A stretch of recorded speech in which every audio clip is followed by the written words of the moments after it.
If you own a vintage Honda motorcycle equipped with the Centrifigual oil filter system and have not yet inspected or cleaned it during your ownership of the machine, it may be a good idea to do so. Well, lucky for you guys, we pulled together some stocked up footage of Brock performing this procedure on his 1968 Honda Trail 90 into a quick and concise how-to video while we continually figure out how to waste everyone's time here at Retrograde.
Next, fish out the following three components: the ball retainer,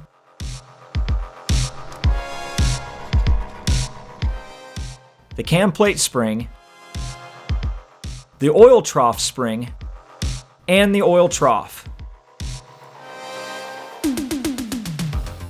Remove the clutch cam plate and the clutch lever. At this point, the oil pump filter screen can be removed. And you can see this one isn't too awful, but it can still be sprayed off.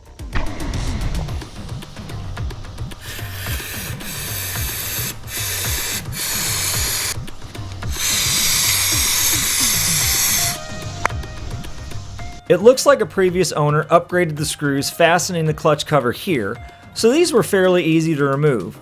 Original Honda Phillips head clutch cover screws do have a tendency to strip out, and if you have those on your bike, they will come out much easier with an electric impact driver utilizing good quality JIS bit inserts.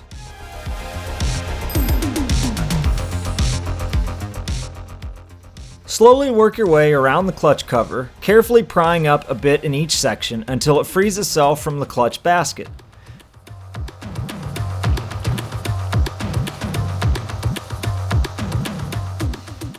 Since this bike's oil filter reservoir is fairly clean, as it was likely cleaned by a previous owner, not much cleanup in this instance was required. However, start by scraping out all of the solid dark gray and black material out of the recess shown. Then, spray and brush, spray and brush, spray and brush some more, spray and wipe until all residue is gone.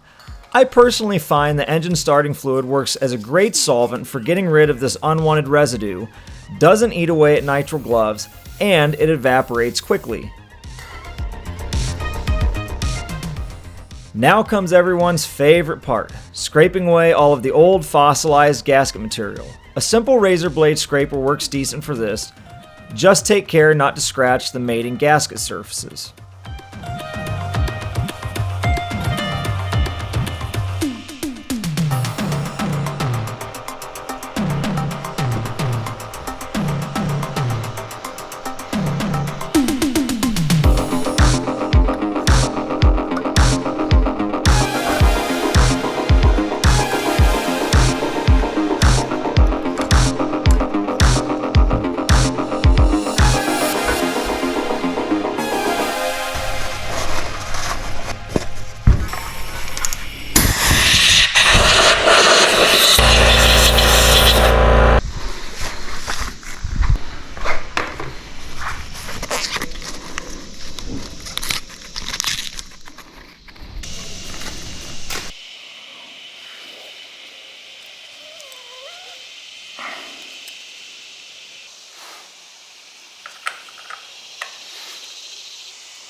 Uh-oh.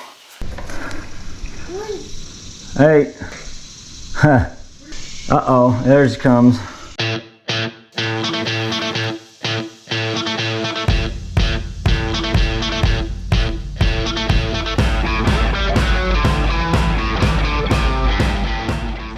When installing a new right-hand crankcase cover gasket, you'll want to ensure that the case alignment pins properly line up with the enlarged holes on the gasket.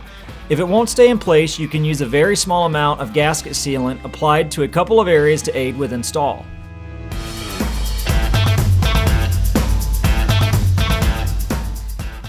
Installation of the clutch cam plate and clutch lever must be completed in the correct orientation, or the clutch will not properly release when the bike's shift lever is pushed up or down during gear change.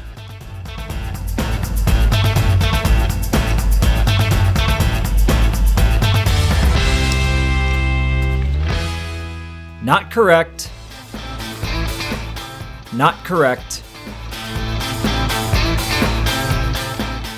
Bingo!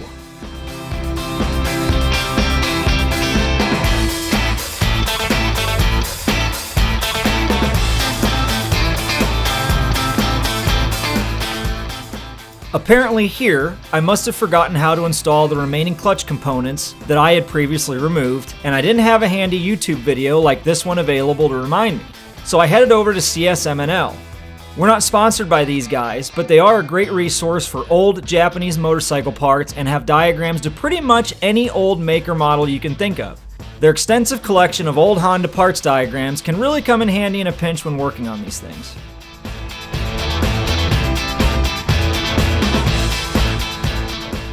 Now, you'll figure out real quick on a Honda auto clutch model, like a CT90, CT70, or Z50 for instance, that reassembly of the right-hand crankcase cover can be a bit of a challenge when the motorcycle is on its center stand rather than leaned over on its side.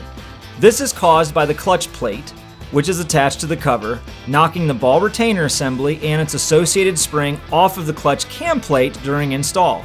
It helps to liberally smear some grease on these components to help hold them together during crankcase cover installation. Here, I grabbed some Harley-Davidson Screamin' Eagle assembly grease out of my large lubricant collection, not because Harley-Davidson makes anything worthwhile necessarily, but because in this case, its excessive tackiness is actually useful in this application. Take care during reassembly of the right-hand crankcase cover to not disrupt the position of the gasket, pinch the rear brake cable, or knock loose any of the previously installed clutch components.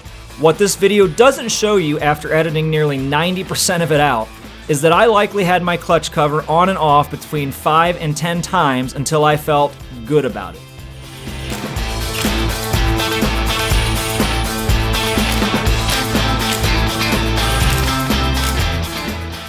Well, apparently here, retrograde shoddy budget video editors preemptively cut the footage of hand tightening the clutch cover screws in a crisscross pattern with a good quality Japanese industry standard screwdriver. But yeah, do that.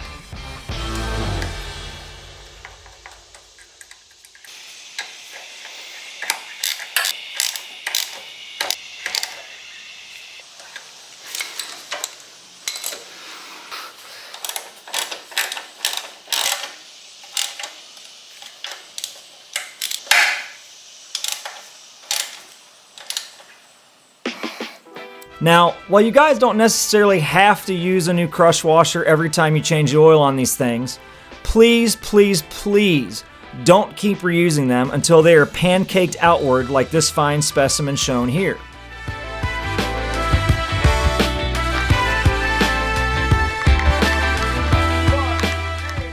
Once you build up a stockpile of various sizes, it's a lot less tempting to go through with bad practices like that when you're in a pinch.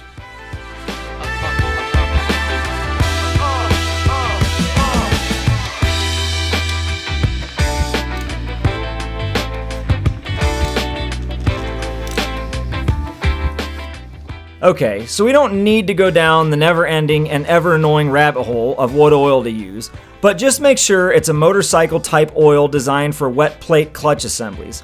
I typically keep a stock of Honda GN4 10W40 around.